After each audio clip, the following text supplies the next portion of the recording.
ஒரு ஆக்ஷன் பண்ணணும்னு எனக்கு தோணுச்சு. எல்லாரும் போயிட்டாங்க. உங்க அப்பா எங்கதான் இருப்பாருன்னு சொன்னாங்க. அதான் தேடிக்கிட்டு இருக்கேன். எங்க உங்க அப்பாவையா காணோம்? அப்புறம் என்ன சோஃபா மாடல் ஆட்சியா? அது என்னன்னு புரியறதுக்கு எனக்கு ரொம்ப நாள் ஆச்சு. இப்ப புதுசா ஒரு வெப்பன் ஒண்ணு கொண்டு வந்திருக்காங்க. அது என்ன தெரியுமா? அவங்க தயவால தான் நம்ம ஆட்சி நடக்குதான். மக்கள் தயவால இந்த ஆட்சி நடந்துகிட்டு இருக்கு. 5 நிமிஷம் பேசுனதுக்கே கொலத்தூரி இந்த ஆட்டம் ஆயிடுச்சு. பேசுனா அப்புறம் என்ன பண்றது? பல டிபார்ட்மெண்ட்லயும் மறுபடியும் சொல்றேன், கட்சி நிதின்ற பேர்ல அடிச்ச கொள்ளைய ஒண்ணு ஒன்னா கவர்மெண்டோட கஜானாக்குள்ளேயே கொண்டு சேர்த்துக்கிட்டே இருக்கிறாங்க. இப்பவும் சொல்றேன், மக்கள் பணத்துல இருந்து ஒரு பைசா கூட தொடமாட்டோம், தொடவும் விடமாட்டோம், தொட்டா விடமாட்டோம். இதுக்கு முன்னாடி தொட்டவங்களையும் விடமாட்டோம்.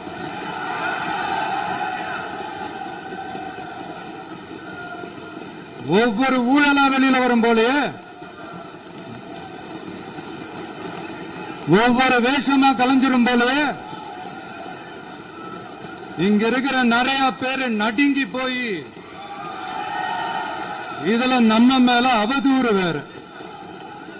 இப்ப புதுசா ஒரு வெப்பன் ஒண்ணு கொண்டு வந்திருக்காங்க. அது என்ன தெரியுமா? அவங்க தயவால தான் நம்ம ஆட்சி நடக்குதான்.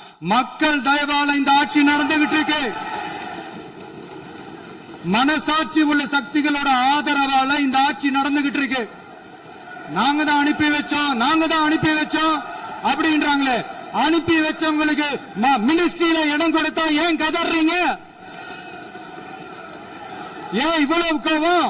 ஏன் இவ்வளவு கதறல்ஸ்? இதுல இன்னொரு முக்கியமான விஷயம், மார்க்சிஸ்ட் கம்யூனிஸ்ட் கட்சி நமக்கு ஆதரவு கொடுத்தது சுயேட்சையா எடுத்த முடிவுன்னு சொல்றாங்க. அதே மாதிரி இந்திய கம்யூனிஸ்ட் கட்சி நமக்கு ஆதரவு கொடுத்தது சுயேட்சையா எடுத்த முடிவுன்னு சொல்றாங்க. இதுல எங்க இருந்து நாங்க தான் அனுப்பி வச்சோம்னா புரியலையே. மக்களுக்கு நல்லா புரியும். எல்லாத்தையும் தெளிவா பார்த்துக்கிட்டு இருக்கிறாங்க.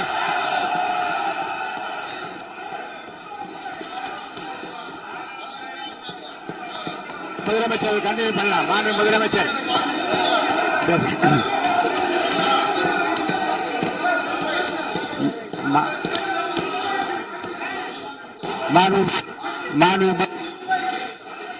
முதலமைச்சர் கண்டினியூ பண்ணலாம்.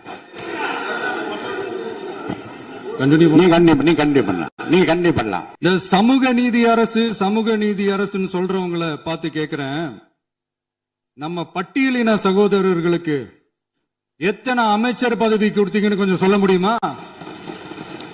ஆனா நம்மளுடைய அரசுல 8 அமைச்சர் பதவிகள் யாருக்கு? நம்ம பட்டியலின சகோதரர்களுக்கு. எல்லாம் நம்ம அண்ணன், நம்ம தம்பி, நம்ம தங்கச்சிங்க.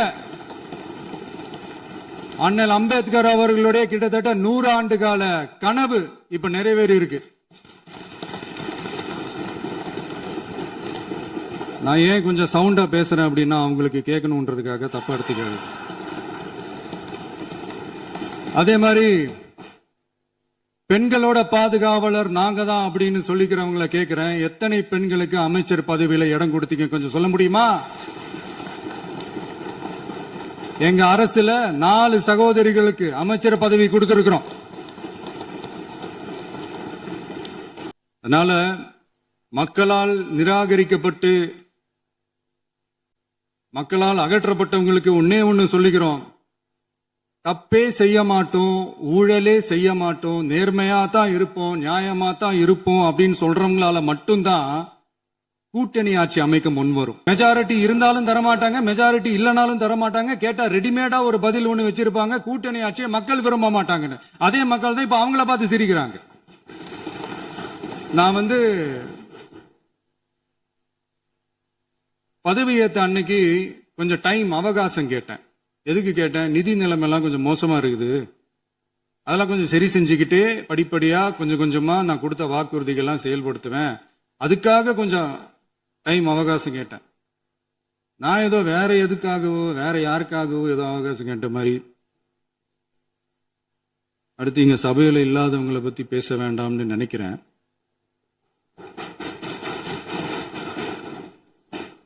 இங்க நம்மளை பத்தி அவதூறு பரப்புறதோட மட்டும் இல்லாம இப்ப நம்ம மக்கள் மேலேயும் அவதூறு பரப்ப ஆரம்பிச்சிட்டாங்க. மக்கள் நமக்கு ஓட்டு போட்டது தப்பான், குடும்பம் குடும்பமா நமக்கு ஆதரிச்சது தப்பான். இது இப்ப இல்ல, நான் சொல்றது எம்ஜிஆர் அவர்கள் காலத்திலிருந்தே. அப்பவே அவர் ஜெயிச்சப்போ அதே மக்களை தப்பு தப்பா பேசுறது. மக்கள் என்ன பண்ணிட்டாங்க, எம்ஜிஆர் என்ன பண்ணிட்டாரு, எம்ஜிஆர் என்ன இது பண்ணிட்டாரு. 50 வருஷமா ஒரே டெக்னிக்கா.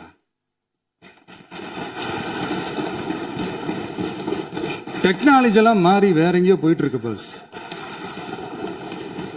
இதுல கொஞ்சம் டெக்னிக்காச்சும் கொஞ்சம் மாத்தினா கொஞ்சம் நல்லா இருக்கும். அதனால மக்களுக்கு யூஸ்ஃபுல்லா இருக்கிற மாதிரி இந்த ஆக்கப்பூர்வமான கருத்துக்களோ ஆக்கப்பூர்வமான யோசனைகளோ இருந்தா சொல்லுங்க. அது நாங்க டெஃபரெண்டா எடுத்துக்கிறோம். ஆனா அதை விட்டுட்டு இந்த நக்கலு நையாண்டி சம்பந்தம் இல்லாத பேச்சு இதெல்லாம் பேசிட்டு அப்புறம் முதல்வர் பதில் சொல்லல, முதல்வருக்கு பதில் சொல்ல தெரியல அப்படின்னா அப்புறம் என்ன சோஃபா மாடல் ஆட்சியா? அது என்னன்னு புரியறதுக்கே எனக்கு ரொம்ப நாள் ஆச்சு. இந்த சோஃபா செட்டு, டேபிள் சேரு, டீபாய், பர்னிச்சர் பிசினஸ் எல்லாம் வேற எங்க வெளியில போய் பண்ண சொல்லுங்க. அப்படி அந்த பிசினஸ் தான் பண்ணணும்னா நிறைய பிசினஸ் பண்ற மாதிரி வெளியில போய் பண்ண சொல்லுங்க. எங்க சட்டசபைக்குள்ள வேணாம். ஆக்கப்பூர்வமான கருத்துக்கள் இருந்தா சொல்லுங்க. டெஃபினட்டா அது சரியா இருந்தா நாங்க ஏத்துக்கிறோம். எனக்கு ஒரு குட்டி கதை ஒண்ணு ஞாபகம் வருது, சொல்லாமா? ஒரு ஊர்ல ஒரு பெரியவர் வெயில் ரொம்ப ஜாஸ்தியா இருக்குன்னு சொல்லிட்டு கண்ணுக்கு மேல கை வச்சுக்கிட்டு இப்படி சுத்தி முத்தி தேடிக்கிட்டு இருந்தாராம். அப்ப கூட இருந்த ஒரு சின்ன பையன் என்ன தேடுறீங்க அப்படின்னு கேட்டானா. அதுக்கு அந்த பெரியவர் சொன்னாரா, அது ஒண்ணு இல்ல தம்பி, உங்க அப்பா இங்கதான் இருப்பாருன்னு சொன்னாங்க, அதான் தேடிக்கிட்டு இருக்கேன். எங்க உங்க அப்பாவையா காணோம்?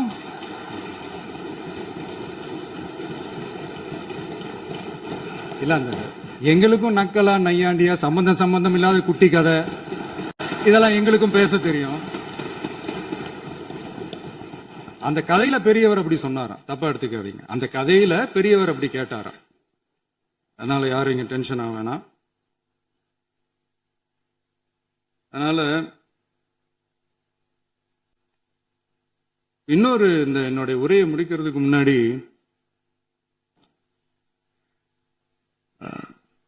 போயிட்டாங்க, பேசலாமா? உங்க கருத்துக்களை நீங்க முழுமையாக மன நிறைவோடு பேசலாம். டிவியில பார்ப்போம். சரி, அதான் 5 நிமிஷம் பேசுனதுக்கே கொளத்தூரி இந்த ஆட்டம் அடிச்சு பேசுனா அப்புறம் என்ன பண்றது?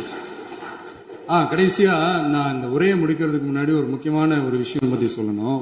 ஆளுநர் உரை அன்னைக்கு இந்த தமிழ் தாய் வாழ்த்துக்கு அப்புறம் தேசிய கீதம் பாடினது தப்பு, தேசிய கீதம் 2 முறை பாடினது தப்பு,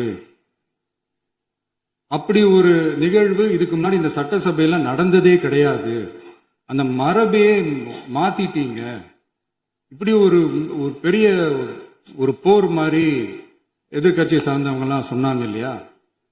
அந்த மாநில உரிமை போராளிகளை, அந்த மரபு காக்கிற உரிமை போராளிகளை ஒரே ஒரு கேள்விதான் கேட்கணும். 2021 ஆகஸ்ட் 2 ஞாபகம் இருக்கா? Centenary celebration of Tamil Nadu legislature.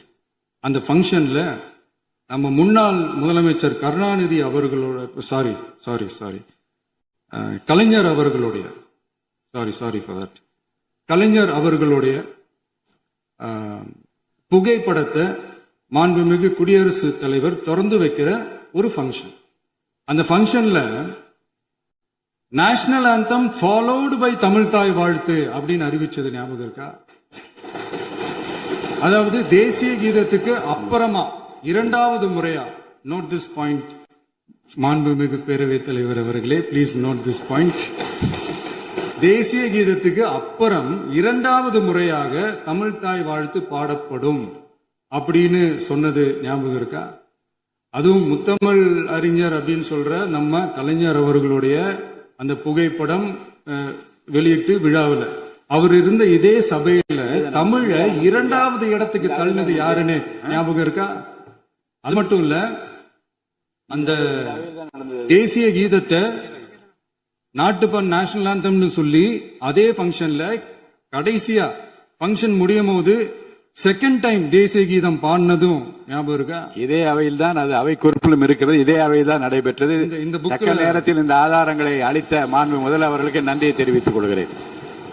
Doubt இருந்தா இந்த புக்கை பார்த்து தெரிஞ்சுக்கலாம். அதனால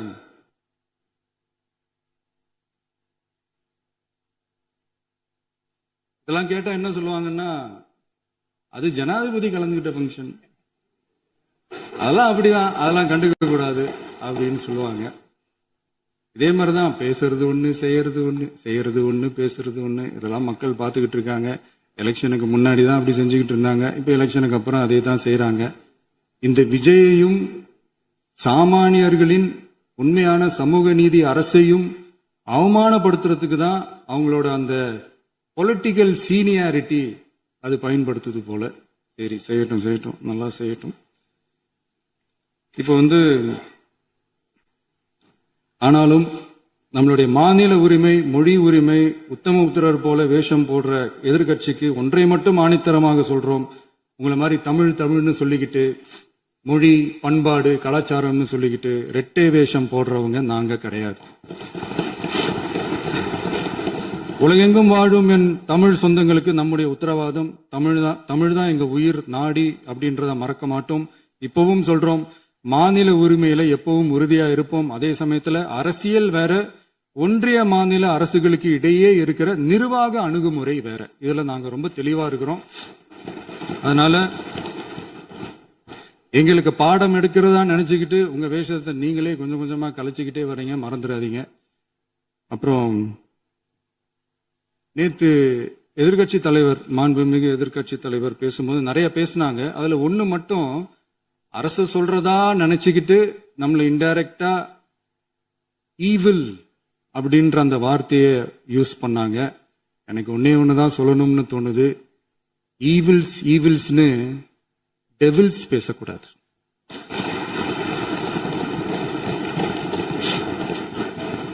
அவங்க இருந்திருந்தா ஒரு ஆக்ஷன் பண்ணணும்னு எனக்கு தோணுச்சு. எல்லாரும் போயிட்டாங்க. இல்ல, பர்மிஷன் பண்ணலாமா? இப்பவும் பண்ணலாம், ஒண்ணும் தப்பு இல்ல.